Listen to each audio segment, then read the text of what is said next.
এক জঙ্গলের মধ্যে টুকি তার বাবা টোনার সঙ্গে বসবাস করত। কিছুদিন হয়েছে টুকি তার মা টুনিকে হারিয়েছে।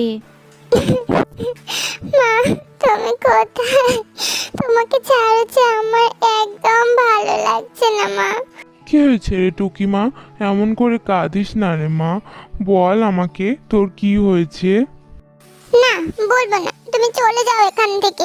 আমার ভালো লাগছে না কারোর সাথে কথা বলতে। আমি এখন আমার মা চাই।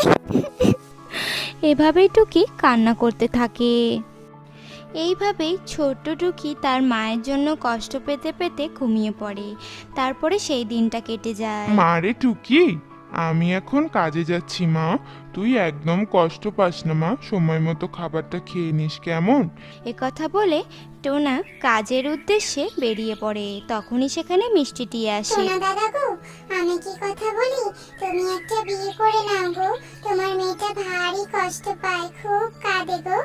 কথা বলে মিষ্টিটি সেখান থেকে উড়ে যায়। টোনা তখন সে কথা ভাবে। সমস্ত কথা চিন্তা করে টোনা মুন্নি নামে এক পাখিকে বিয়ে করে আনে। দেখো মুন্নি, এ আমার ছানা টুকি, তুমি একে ভালোবেসো গো মায়ের মতো। মাহারা সন্তান তো মায়ের জন্য অনেক কষ্ট পায়। তুমি কোনো চিন্তা করো না গো টোনা, আমি টুকিকে নিজের সন্তানের মতো ভালোবাসবো, অনেক খেয়াল রাখবো, অনেক আদর করবো ওকে। মুন্নি, তোমার এ কথা শুনে আমার প্রাণটা ভরে গেল গো, তুমি অনেক ভালো গো, আমার মেয়েটাকে দেখে রেখো তুমি। দেখে রেখো? বিয়ে করে এসেছি ওকে দেখার জন্য, দেখবো কেন? ওকে মজা বোঝাবো, ওর বাবা যাক আগে এখান থেকে, তারপরে আমি ওকে বোঝাবো। এইভাবেই বেশ কিছুটা দিন পার করে যায়। মুন্নি টুকির সঙ্গে টোনার সামনে অনেক ভালো আচরণ করত, কিছু বলতো না। বাহ, দেখি তো মা মেয়ের বেশ ভালোই মিল। আচ্ছা শোনো গো মুন্নি, আমি একটু কাজের জন্য বাইরে যাব গো, তুমি আমার মেয়েটাকে দেখে রেখো। কথা বলে টোনা তখন চলে যায়। এই এই মুখ পড়ি, যা ঘরের সমস্ত কাজ কর, তোর বাবা ছিল বলে আমাকে করতে হচ্ছিল, এখন থেকে তুই করবি। মা, আমি তো অনেক ছোট মা, কি করে আমি এইসব কাজগুলো করব মা, আমি তো পারি না মা। এরপর মুন্নি টুকিকে দিয়ে বাসন মাজাতে থাকে, তাদের ঘর মোছাতে থাকে।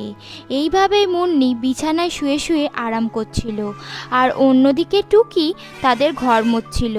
সেই মুহূর্তেই টোনা সেখানে চলে আসে। এ কি গো মুন্নি, তুমি আমার মেয়েকে দিয়ে কাজ করাচ্ছ কেন? ও কেন ঘর মুছছে আর তুমি কেন শুয়ে আছো কেন? আসলে বাবা, মা কোনো কাজ করে না, সব কিছু আমাকে দিয়ে করায়, আমার ভালো লাগে না। টোনা, তুমি টুকির কথা বিশ্বাস করে না, টুকি মিথ্যে কথা বলছে, আমার শরীরটা খারাপ তাই ও একটু করে দিচ্ছিল। মা টুকি, তুমি মিথ্যে কথা কেন বললে? মায়ের শরীর খারাপ তাই কাজ করে দিচ্ছিলে, এমন করে মিথ্যে কথা বলতে হয় না কিন্তু।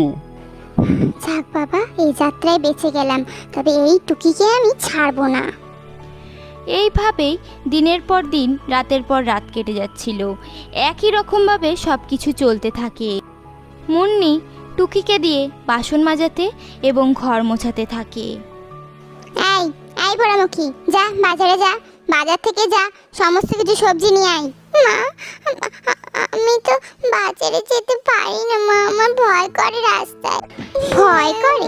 খেতে ভয় করে না, আর রাস্তায় যেতে ভয় করে? দাঁড়া, নে নে। তখনই সেখানে টোনা চলে আসে।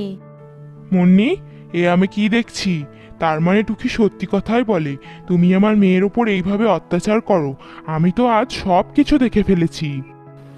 টোনা, আমাকে ক্ষমা করে দাও, ভুল হয়ে গেছে। আসলে টুকিকে আমি কোনোদিনও নিজের মেয়ে বলে মানতে পারিনি, আমাকে ক্ষমা করে দাও, আমি আর এমনটি করব না। এরপর টুকি তার মায়ের কান্না দেখে তার কাছে ছুটে চলে যায় এবং টোনা, টুকি এবং মুন্নি তিনজন মিলে এবার থেকে সুখে শান্তিতে থাকতে